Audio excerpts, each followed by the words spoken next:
You're listening to the Tank Magazine podcast, and in this episode, Tank's editor Thomas Rouchet talks with celebrated Dutch photographer Hellen van Meene. Over the course of her career, Van Meene has had solo and group exhibitions across the world, including at the Venice Biennale, Sadie Cole's HQ and the Whitechapel Museum in London, the Yancey Richardson Gallery and the Guggenheim in New York, among many, many others. And her mostly square format photographs have appeared in publications like Time, ID, the New York Times and the New Yorker. A long-time Tank contributor, Van Meene is particularly interested in the themes of adolescence and girlhood, and her work is immediately recognisable for its use of natural light. In our latest issue, Van Meene transposed the idea of the bearded lady onto her subject, having been inspired by the legend of Saint Uncumber, a young girl who, when faced with an arranged marriage, prayed to God to be made less attractive, and consequently woke up with a beard.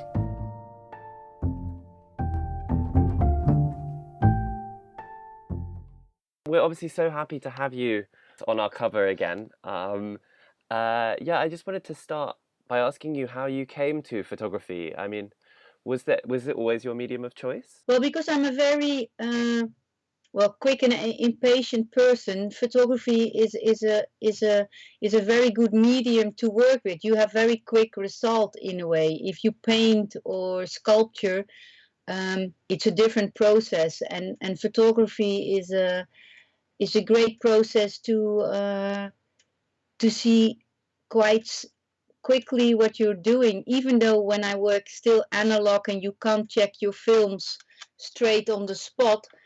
That's different than with digital. Then you can check what you're doing. I love the analog way as well. It's just that when you have a model or your subject in front of you, you can almost sculpt it in a way when you check the light, the way the model is posing, and I like that combination a lot. And then in the end, when you have your films developed, you recreate that moment again. And photography is just a wonderful medium to work with. I really, since I was 16, I wanted to work with photography. Yeah, and I mean, but you studied at the Rietveld. Yes. Is that right? And did you? I mean, how did your photography sort of progress? I mean, have you always had an interest in the subject matters that you look at now? I mean, for example, adolescence and things like this. Well, I never realized that it was there already, but when I was studying on the Rietveld, and the first year when you study on the Rietveld, you only have photography as a choice subject. So I chose it for 10 weeks. After that, you have to choose something else. But for the rest, in the class, you have drawings and in that year that in my first year at the Rietveld, I had to do all the other classes. And then in the second year, you can apply to the department you really wanted to follow, and that was for me photography. And the teacher from my first year told me, she said, Helen, the subject you're doing, you were always so focused on teenage girls and girls to make photos of, and I was never really aware of that it was such already a subject. I think people have always been my biggest curiosity. I like to read people and to observe them, and making photos is an ideal way to come very close to your model or your subject, and girls and sometimes boys are so open for at a certain age. They're so young and open for different things that it is really still a fascinating subject for me to do so. Even though after 20 years you sometimes feel that I've made photos of almost every girl in the world, and that's not possible, of course, but sometimes you have that feeling that you've done it all. But still, when I see a new face in the street, I still feel admired and inspired to make a new photograph of that new face. So it's a chemistry of my interest in people and the chemistry of a new face, and that makes me still going. And I mean, subjects like buildings or architect or landscape, is not really my main subject, because I like the communication with people. If you have a girl in front of you that is not known to pose so well yet, or is very uncertain, or I always like to guide that girl a lot, or to talk with her, or to see how much beauty she has inside.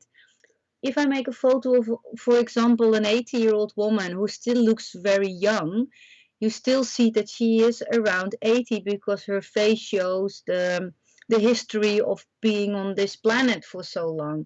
And if you make a photo of this woman, there is more of a limitation in the story, because in my photographs it's not always really about the girl that's posing for me. I don't feel like a portraitist. I mean, when you do a portrait of a commissioned portrait from a girl or a woman, people would like to see or recognize that this is Maria or something. But when I make a photo of Maria, I take something out of Maria that I think is interesting, and that's a different approach. So the reality is there, but I try and make my own reality. And when you work with younger people, you can make them younger or older. If you work with older women, the limitation of their age is written down in the face. And it has happened that I made a photo of a young girl. She was 9 or something, but she looked like a Velasquez painting, and her age didn't really matter anymore in the picture. And I like that so much, because at that moment you don't look at my pictures as looking just basically only on young people. No, you're looking at a photograph that reminds you of a painting, or reminds you of something else. Well, it's interesting because you seem to be as you say, you're capturing something about these girls that isn't the just it isn't a straight portrait. I mean, because so how do you choose models? I mean, are you looking for that capacity to find something beyond just simply how they look? I'm looking for that kind of chemistry. It's not that their eyes are perfect, or the hair, or the skin, or everything. No, it's like a combination of many things. It's the same. When you have 10 interesting women standing in a row, why would you choose and pick out the second last girl and have a conversation with her, even though they all look quite the same? Because there's a chemistry inside her that appeals to your own character, and you feel like having a conversation with her. And these are things that are very hard to describe. I mean, it's not because of the hair or something. It's more what her own radiant almost is. It's when I do a photo shoot, I'm always trying to find someone that is not the average beauty that the magazines always are looking for. I always try and find someone who has a different story behind, that I think is interesting for me to research it. If someone is just plain beautiful, then there is nothing for me to research for. Of course, that girl can be interesting or whatever, but there must be something for me to take a voyage, almost to travel into something, to create something different. Haven't you had that feeling that you talk to a stranger, you don't know each other, but you still feel if you know each other for a long time, but you don't do that with everyone you meet in the street? It has happened to me often that you start talking with someone, even you don't know them, and you feel like you know each other for ages. But I don't do it with everyone. So I think it's because of the chemistry, or the non-verbal thing. It's not something written down on someone's face. It's more, it's like your sixth sense takes over, and you feel comfortable with the person on the right, and you feel uncomfortable with the person on the left.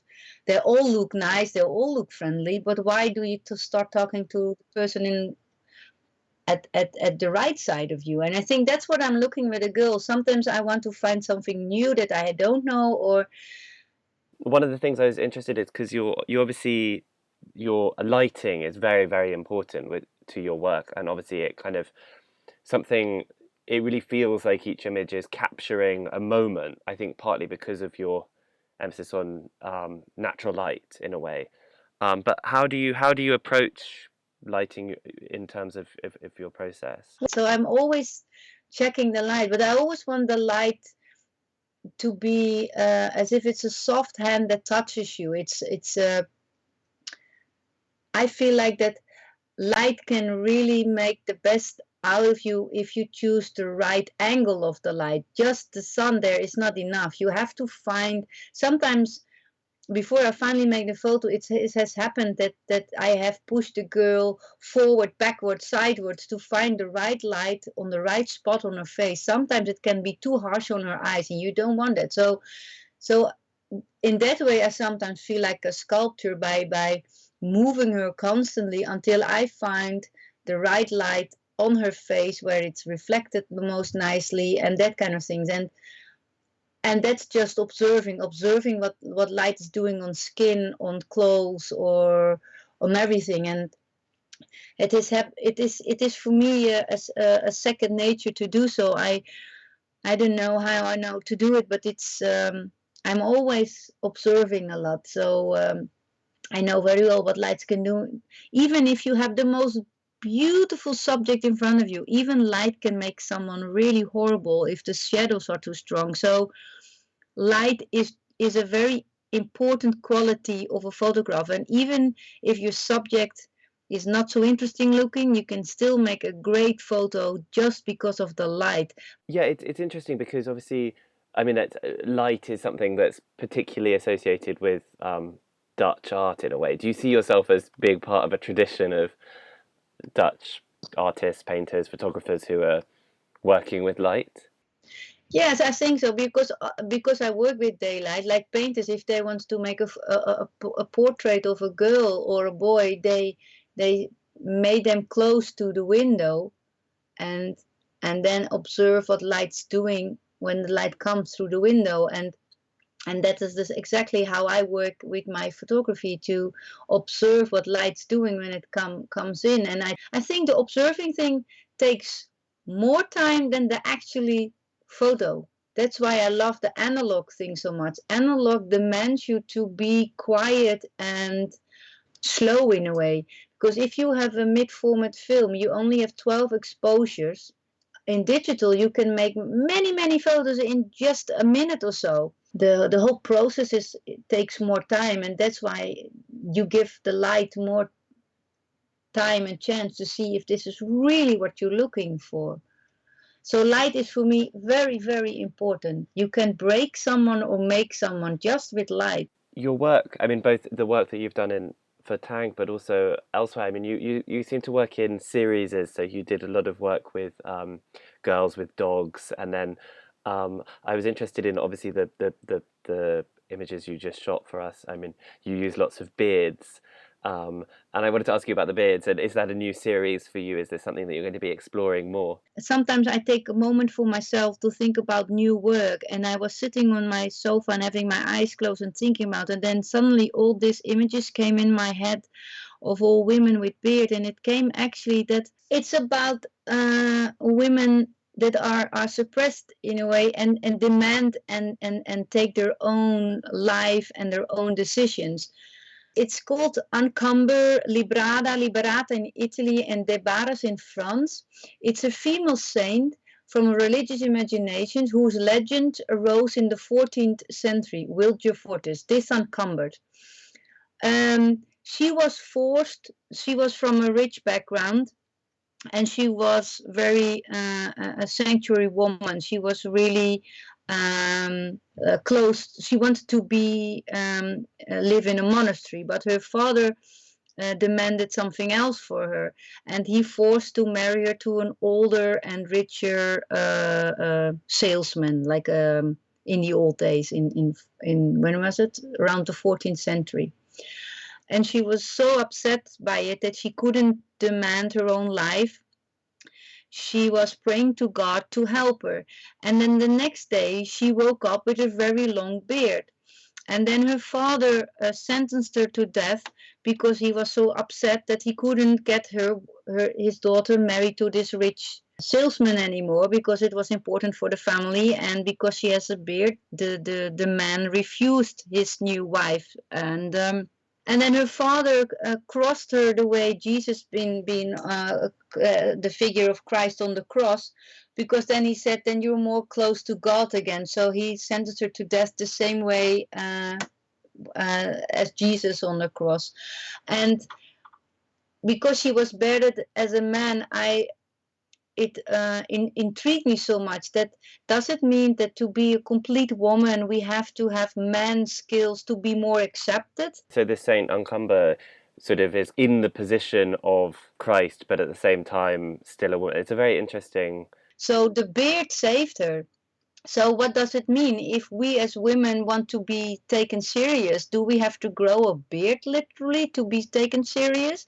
Are we less women then? It's quite strange to think about it, and that's why I wanted to do it, because I still feel in 2017 that women are still underestimated compared to men, and it sounds always very feminist and so on, but still if you check out many different things and jobs, that men are still more represented than women. It's interesting how subtle they are, your images as well, though, because you kind of see the beard and you also don't see it. So you're, is that a beard? What is has this been put onto her, or is this her beard that she has already? It's an interesting subversion. I'm happy that you think they are subtle, because that's for me important, that it's not, it should be subtle, but I still have a comment in it, and an irritation about it. That's why I wanted to do it, but I didn't want to explain it very, very out, open and clear. But that's with all my work. In my work, I like it that you feel there is something unsettled, but you can't really put your finger on it. And I mean, do you think there's a certain element of sort of experimentation then in the moment as you're working? Are you experimenting and kind of creating those ideas on the spot, or are they to a certain extent formed in your mind? With the beard women, I had it all fixed in my head, and the only thing I had to do was to find the right model and make the photo the way how I had it in my mind.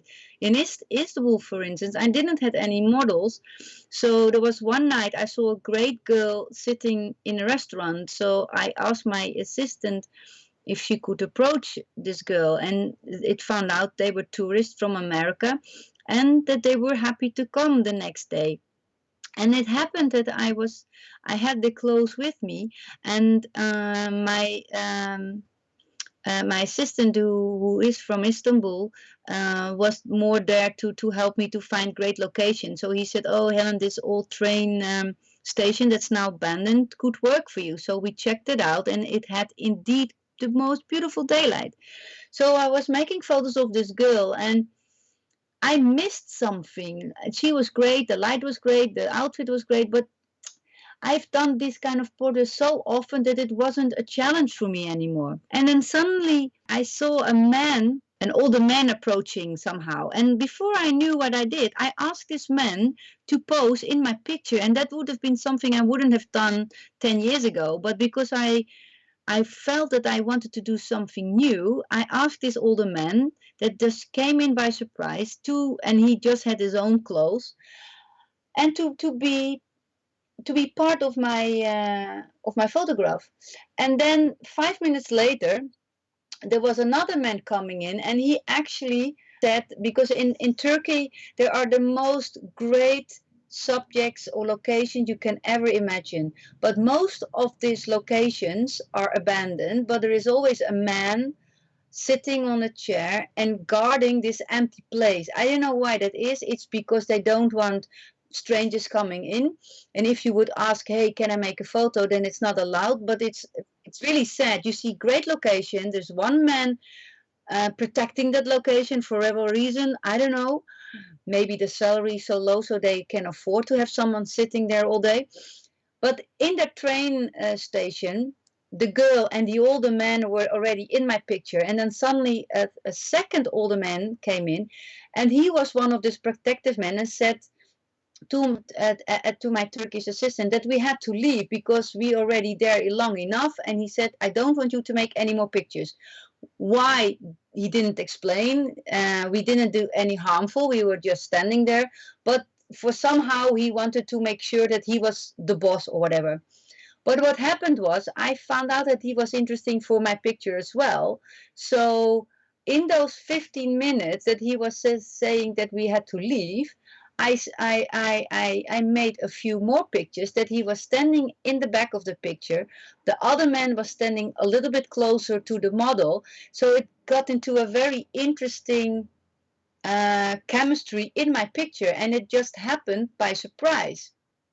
So this angry man is not he didn't look angry on my photograph, but he was standing still because he felt that he's been photographed, and he accepted it anyway, because he was sending us away.